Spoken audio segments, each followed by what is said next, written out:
Every single day, we're faced with moments that test our patience and rattle our calm. Whether it's a traffic jam when you're already late, a co-worker's irritating habits, or your phone battery dying in the middle of an important call, life seems full of these little battles. It's not just about these minor irritations, though. It's about how we respond to them that shapes our days and ultimately our lives. Today we're diving deep into the ancient wisdom of Stoicism, a philosophy that teaches us not just to survive these moments, but to thrive in them. Stoicism provides us with the tools to transform daily frustrations into opportunities for personal growth and inner peace.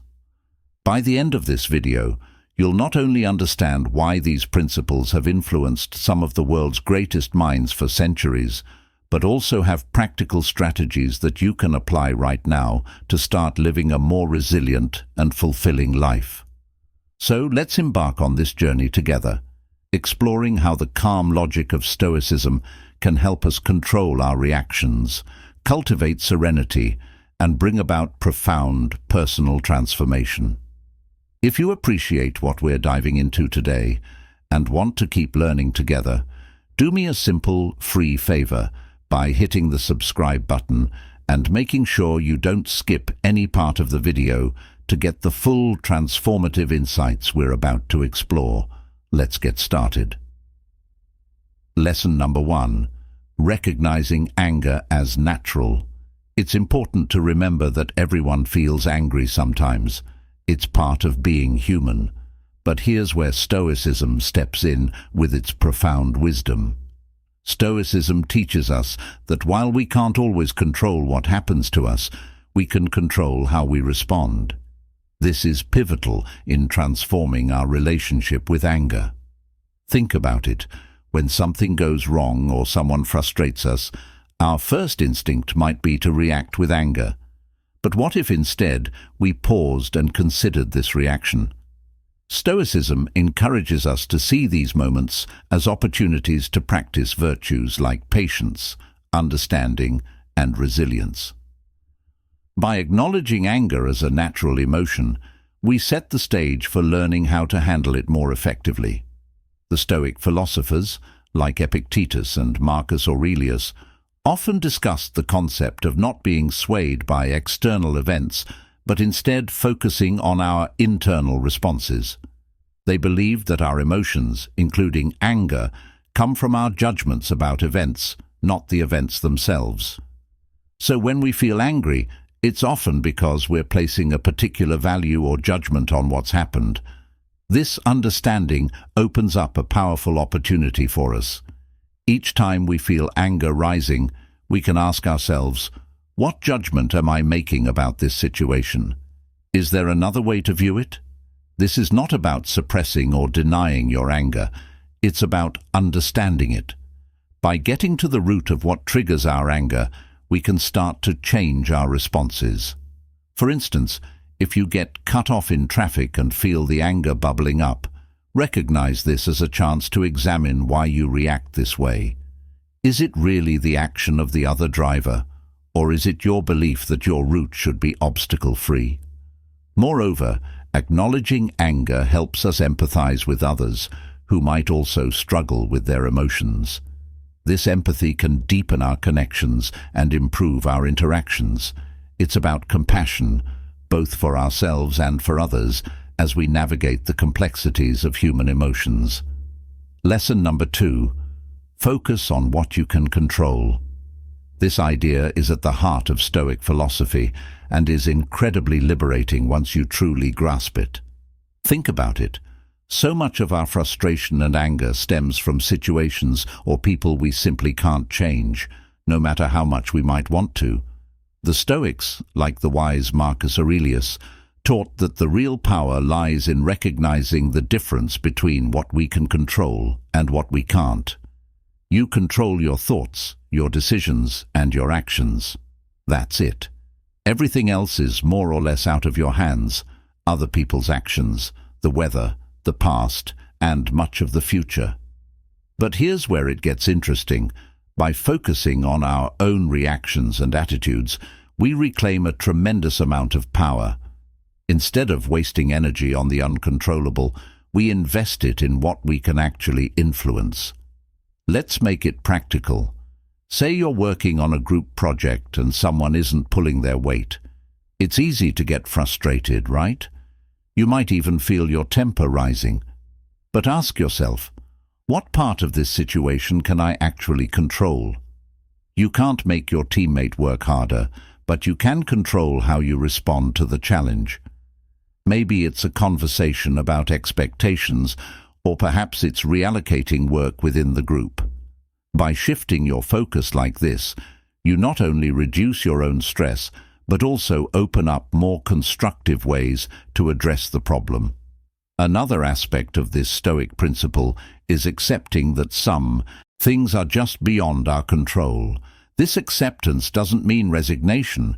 It means understanding where our power truly lies. It's about not letting external events dictate your peace of mind.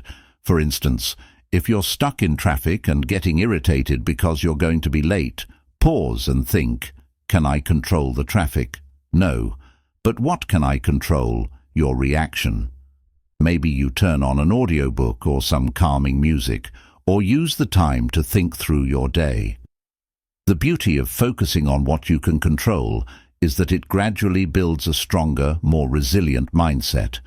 Over time, you'll find yourself less shaken by life's ups and downs because you know where your responsibilities lie and where they don't. This isn't about suppressing your feelings, but about channeling your energies more productively. Lesson number 3. Practice mindfulness.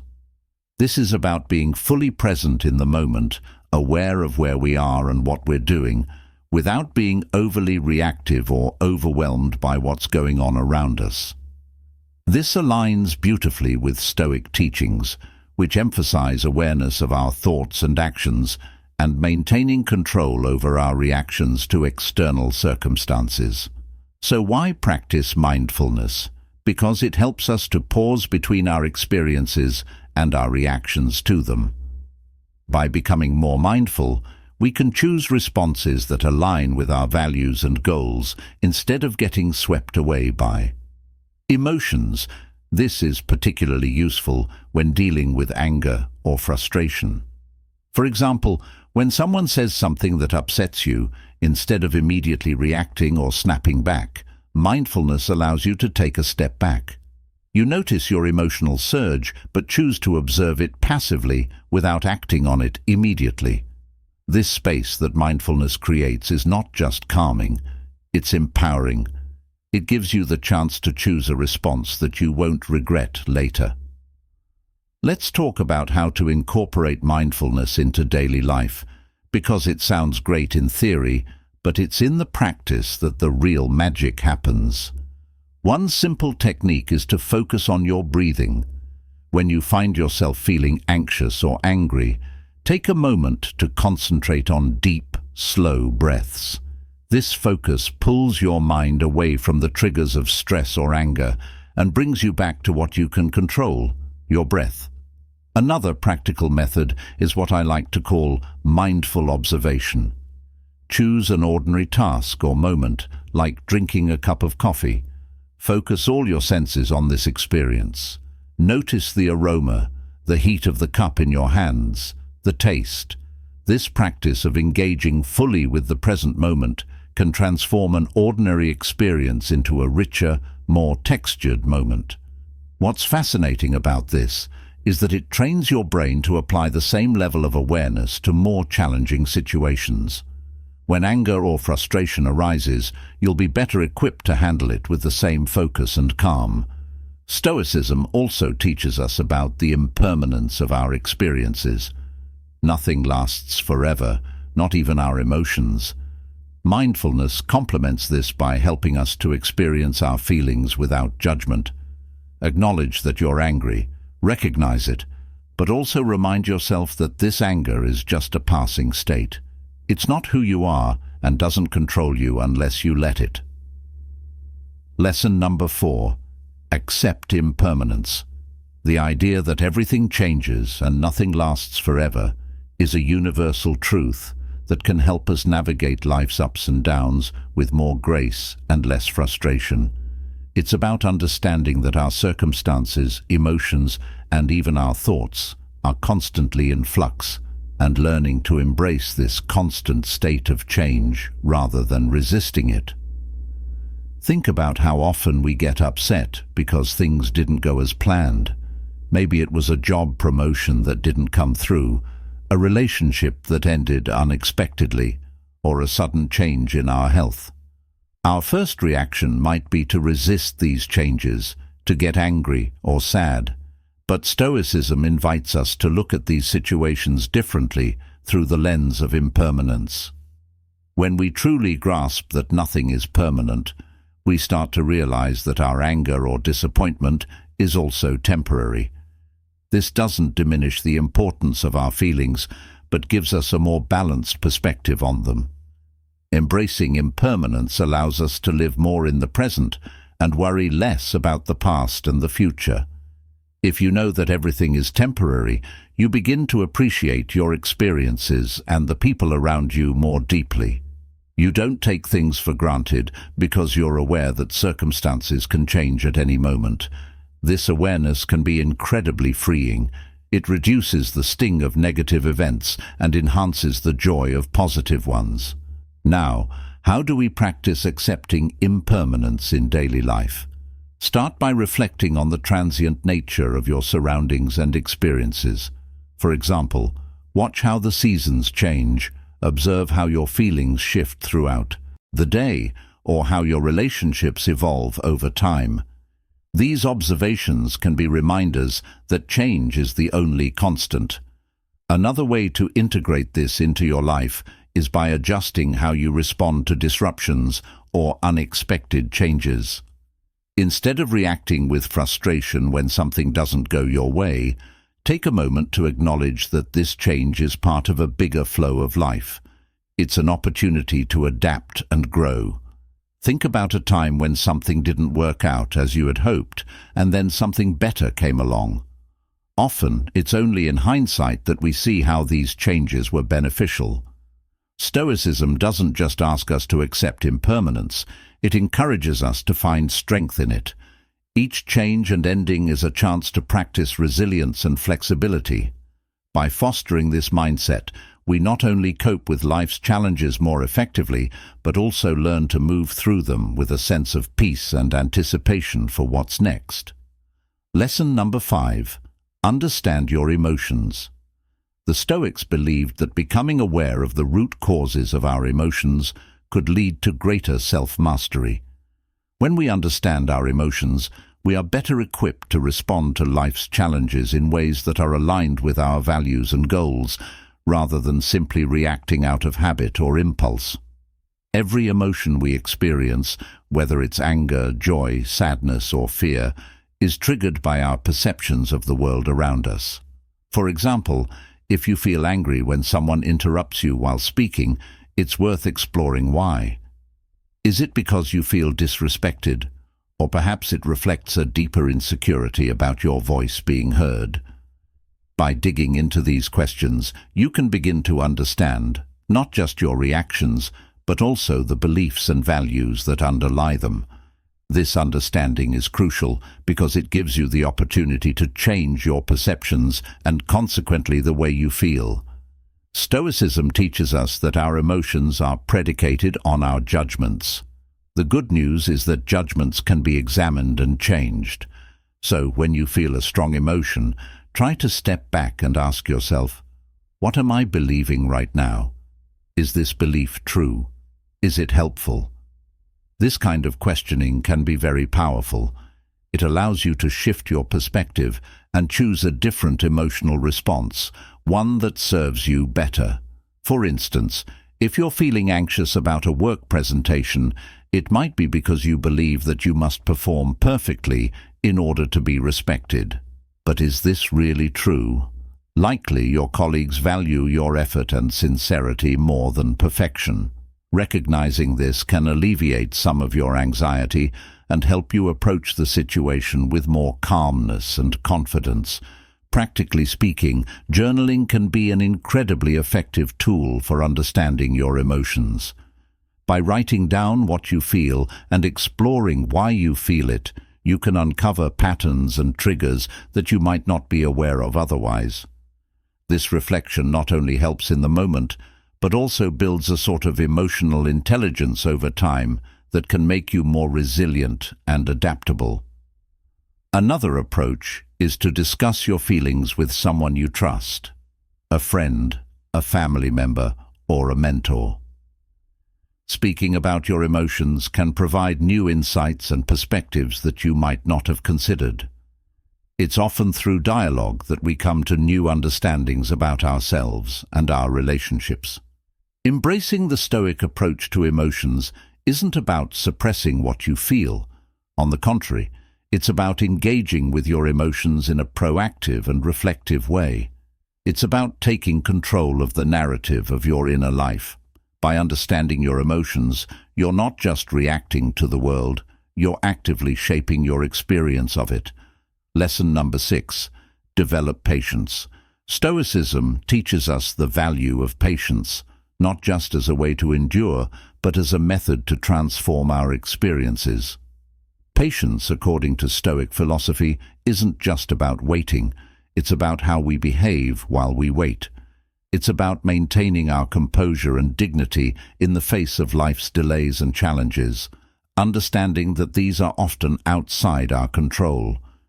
In our daily lives, we encounter countless situations that can trigger impatience, from a slow-moving line at the grocery store to a traffic jam or a delayed response from a colleague.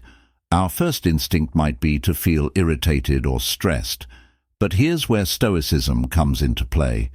It encourages us to see these moments as opportunities to practice virtue. Every instance of delay is a chance to exercise patience, to reinforce our ability to stay calm and collected. So how can we develop patience in practical terms? One effective approach is to adjust our expectations. Often our impatience stems from a mismatch between our expectations and reality. If we start by acknowledging that delays and obstacles are natural, we can better manage our responses and maintain a more balanced outlook. Parts of life we're less likely to get upset about when they occur. This doesn't mean lowering our standards, but rather aligning our expectations with the fact that the world won't always operate according to our preferences. Another key method is to use moments of waiting as opportunities for growth and reflection. If you're stuck in traffic, instead of fuming over the delay, you can turn it into a valuable time. Listen to an audiobook, practice deep breathing, or simply reflect on your day. This shift in perspective turns a frustrating situation into a productive or relaxing one. Practicing mindfulness is also a powerful ally in developing patience. By being present in the moment and fully engaging with it, we can distance ourselves from the feelings of urgency and restlessness that often accompany waiting.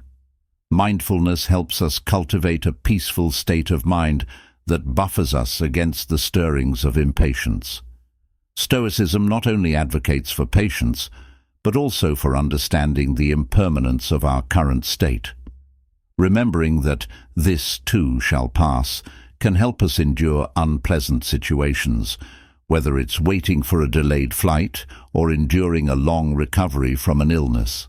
The knowledge that it is temporary makes it more bearable. Finally, celebrating small victories is crucial in developing patience. When you manage to stay calm during a situation that would normally make you impatient, acknowledge and reward yourself for this achievement. This reinforces the behavior and makes it more likely to become a habit. Lesson number 7. Practice forgiveness. This is one of those transformative experiences that not only changes the way we relate to others, but also profoundly affects our inner peace. Forgiveness, in the Stoic sense, is not about condoning wrongdoings or forgetting the harm done. It's about freeing ourselves from the emotional burden that comes from carrying grudges. Forgiveness requires a strong sense of self-awareness and control over one's emotions, qualities that Stoics strive to develop. It involves recognizing that our anger and hurt, while natural and valid responses to perceived injustices, are ultimately within our control. This doesn't mean that the process is simple or immediate. Forgiveness can be challenging. It often requires a deliberate, concerted effort to let go of deep-seated feelings of injustice. Consider the power that comes from deciding not to allow someone else's actions to disturb your inner tranquility. This is the essence of Stoic forgiveness. It's about making a conscious choice to not let past actions continually affect your present state of mind. This decision helps you reclaim your emotional energy and focus it on more constructive pursuits that align with your values and goals. Now, how do we start practicing forgiveness in everyday life? It begins with the recognition that all humans are fallible, ourselves included. We all make mistakes, sometimes out of ignorance, sometimes out of malice. Reflecting on our own shortcomings can help us develop empathy towards others, making it easier to forgive. Another Stoic practice is to consider the bigger picture. Often, the things we hold on to are not as significant in the grand scheme of our lives. By focusing on our long-term well-being, which is bolstered by peace and harmony, the immediate sting of grievances can be mitigated. Practicing forgiveness also involves actively reframing our narratives. Instead of viewing yourself as a victim, which can perpetuate feelings of anger and helplessness, try to see yourself as a survivor or even a hero of your story, one who has overcome challenges and emerged stronger. This shift in perspective not only facilitates forgiveness, but also empowers you in your life's journey. Moreover, engaging in meditation or mindfulness exercises can assist in the process. These practices help calm the mind and provide the space needed to process emotions more rationally and less reactively. As you sit quietly and focus on your breath, allow thoughts of forgiveness to enter your mind. Picture those you feel have wronged you and imagine sending them thoughts of goodwill. This doesn't mean you accept the wrong, but you are choosing to release its hold over you. Finally, it's important to understand that forgiveness is a process, sometimes a lengthy one. It doesn't happen all at once, and that's perfectly okay. Each step towards forgiveness, no matter how small, is a step towards a freer, more emotionally balanced life. Lesson number 8. Practice self-control. At its essence, self-control allows us to pause before reacting, giving us the time to consider whether our impulses align with our long-term goals. For instance, if you're trying to lead a healthier lifestyle, self-control is what helps you choose not to eat that late-night junk food. In emotional situations, self-control helps you hold back a harsh word or an angry reply, preserving relationships and maintaining peace of mind. How can we strengthen this essential skill? One effective Stoic practice is to regularly reflect on our actions and their consequences. This could be as simple as taking a few minutes each evening to think about the choices you made throughout the day. Were there moments when you lacked self-control? What triggered it? Understanding these patterns is the first step towards managing them. Another powerful technique is to set clear personal rules for behavior based on your values. Stoicism teaches us that living according to rational principles is key to a good life. By setting and following your own rules, for example, not checking your phone during meals or limiting time spent on social media, you exercise self-control in ways that directly improve your daily life and well-being. Visualization is another tool that can be incredibly helpful. Before entering a situation where you know you might be tempted to act impulsively, take a moment to visualize yourself handling the situation with calm and restraint. Imagine the satisfaction you'll feel from acting in accordance with your principles. This mental rehearsal can make it much easier to keep your cool in the heat of the moment. It's also beneficial to gradually increase your tolerance for discomfort, which is a big part of what self-control is all about. The Stoics believed that by voluntarily exposing ourselves to discomfort, whether it's cold showers, fasting, or resisting urges, we can strengthen our willpower. These practices teach us that we can endure discomfort and that it's often not as bad as we fear. This realization directly feeds into our ability to exercise self-control in more complex emotional or social situations. Lastly, remember that practicing self-control is a journey, not a destination. There will be times when you falter. That's just part of being human. What matters is that you recognize these moments, learn from them, and continue to strive for improvement. Each act of self-control, no matter how small, is a victory in its own right and a step towards becoming a wiser, more balanced person. Thank you for joining me today at Stoic Journal. Remember, every step towards mastering your emotions is a step towards a more peaceful life. Don't forget to check out one of the suggested videos on your screen to continue your journey in Stoicism. Together, we're not just learning, we're transforming.